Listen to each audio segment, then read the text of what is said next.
2021년 9월 14일 화요일 충북교회 중고등부 큐티를 나누겠습니다. 오늘 본문 말씀은 사무엘상 4장 12절에서 22절 말씀입니다.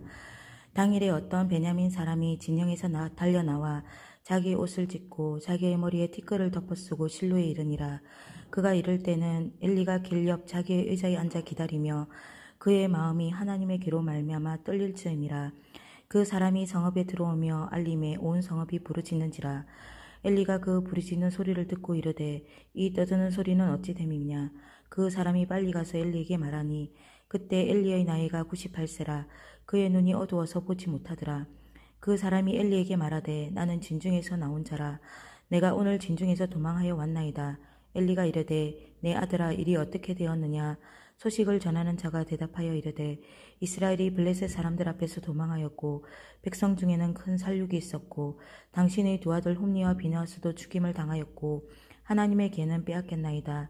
하나님의 계를 말할 때 엘리가 자기 의자 뒤에서 뒤로 넘어져 문 곁에서 목이 부러져 죽었으니 나이가 많고 비대한 까닭이라. 그가 이스라엘의 사사가 된 지 40년이었더라. 그의 며느리인 비느하스의 아내가 임신하여 해산 때가 가까웠으니 하나님의 계를 빼앗긴 것과 그의 시아버지와 남편이 죽은 소식을 듣고 갑자기 아파서 몸을 굽으려 해산하고 죽어갈 때에 곁에 서 있던 여인들이 그에게 이르되 두려워하지 말라.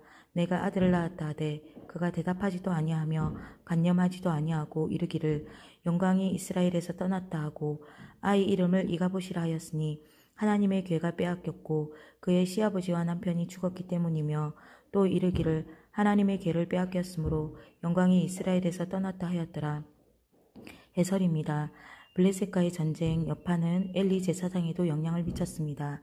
여호와의 언약궤를 담당하던 그의 두 아들 홈니와 비느하스가 죽임을 당했기 때문입니다. 이 소식에 놀란 엘리 역시 넘어져 죽게 됩니다. 하나님이 엘리 제사장에게 경고하며 말씀하신 사건이 이루어진 것입니다. 엘리 제사장은 하나님의 경고에도 불구하고 아들들을 훈육하는 일에 주저하였고 그 결과 이렇게 죽음이라는 비참한 결론으로 이어졌습니다.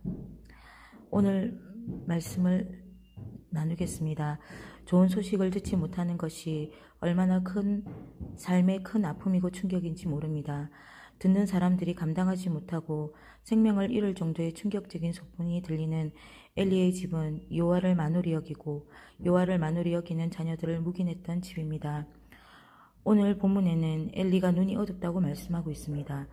우리는 귀로 듣는 것보다 눈으로 볼 때 더 정확하고 확실하게 그 사실과 사물을 받아들입니다. 근데 엘리의 눈이 어둡습니다. 우리가 세상을 바라보는 눈이 어둡다고 해서 우리의 삶을 크게 어렵게 하는 것은 별로 없는 것 같습니다. 단지 불편할 뿐입니다. 근데 오늘 본문의 말씀처럼 영적인 눈이 어두워지면 들리는 소문들이 우리의 마음을 아프고 충격적인 소문으로 고통으로 만드는 것임을 말씀합니다. 엘리는 하나님의 진노 속에서 여전히 자기의 의자에 앉아서 그 얘기를 듣고 있는 것을 봅니다. 조그만 엘리 영적인 상태가 괜찮았다면 하나님의 진노 속에서 자기 의자가 아닌 하나님의 자리에서 그 얘기를 듣지 않았을까 묵상해 봅니다. 여전히 자기의 의자에 앉아 하나님의 말씀을 들으면 하나님의 말씀을 듣고 괴로워하지만 그 진노를 피하거나 하나님의 뜻으로 자신의 삶을 바꿀 수 없습니다. 하나님의 말씀을 듣지만 아직도 진노 속에 있다면, 아직도 하나님의 걱정 속에 있다면 혹시 나의 삶들 중에 나의 의자에 앉아 있는 것은 아닌지, 하나님의 자리에 내가 앉아 있는지 오늘 다시금 점검하게 되는 것 같습니다. 하나님이 원하시는 그곳에 나의 마음과 삶이 있기를 소원해 봅니다. 엘리의 두 아들을 훈육하지 못한 이유는 엘리가 하나님의 말씀을 모르고 있어서가 아니라 엘리의 입에서 나오는 말이 엘리의 두 아들들에게 어떤 영향력이 있지 않아서가 아닌가 생각합니다. 훈육이라는 것은 단지 정답을 그 훈육의 대상자에게 말로 전달하는 것이 아니라 내 삶이 그렇게 살아내고 그 삶을 통해 상대로 하여금 살아낼 수 있는 힘을 전달하는 것이 아닌가 생각합니다. 어떤 자녀도 부모의 뜻과 마음을 모르는 사람은 없을 것이라 생각합니다. 그러나 자녀가 훈육되어지는 것은 부모의 삶을 통해 부모의 뜻과 마음을 내 삶에 받아들여지는 것이 아닌가 엘리의 가정을 통해 보게 됩니다. 엘리는 여전히 제사장이었지만 자녀들을 훈육할 수 있는 힘이 없었습니다. 훈육, 즉 양육에 대한 가장 모법적인 답이 예수님이 아닌가 생각합니다.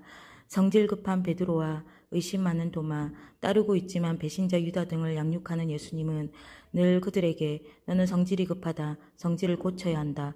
너는 의심이 너무 많다. 나를 좀 믿어라. 너는 나를 배신할 자이다. 내가 너만 보면 배신감 느낀다며 말씀하신 것이 아니라 늘 좋은 마음으로 그들과 함께 생활하고 그들을 하나님의 마음으로 섬기며 본인이 하나님의 뜻 안에서 살고자 하는 것이 양육, 즉 양육의 대상자에게 하나님의 뜻으로 살아낼 수 있도록 하는 힘이 아닌가 생각합니다.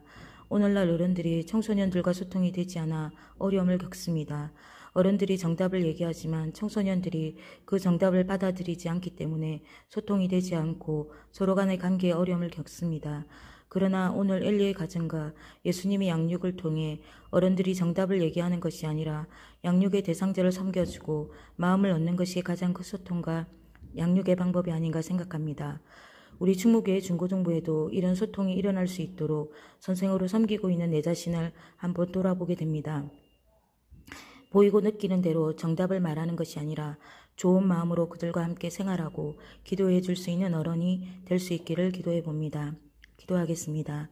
살아계신 하나님 아버지 감사드립니다. 오늘 말씀을 통하여서 하나님의 말씀을 귀히 여기고 하나님 저희들의 고질적인 저희들의 습관적인 하나님 생활과 하나님 삶의 태도에서 저희들이 하나님의 말씀 하나님의 자리에 주님 있을 수 있는 영적인 민감함들이 하나님 저희들의 삶 가운데 있기를 소원합니다. 우리가 가지고 있는 말씀들이 상대로 하여금 하나님 아버지의 귀한 능력이 될 수 있도록 귀한 양육이 될 수 있도록 우리의 삶이 그 말씀을 살아낼 수 있는 하나님 그러한 소통이 저희들 가운데 있을 수 있도록 주님 인도하여 주시기를 기도드립니다. 주님 저희 눈에 부족해 보이는 자 저희 눈에 연약한 자들을 바라보며 그들 가운데 정답을 말하는 저희들이 아니라 그들을 하나님의 마음으로 품고 하나님의 시선으로 주님 섬길 수 있는 저희 충북교회 중고등부가 될 수 있도록 주님 인도하여 주시기를 기도드립니다. 모든 것 감사드리고 예수님의 이름으로 기도합니다.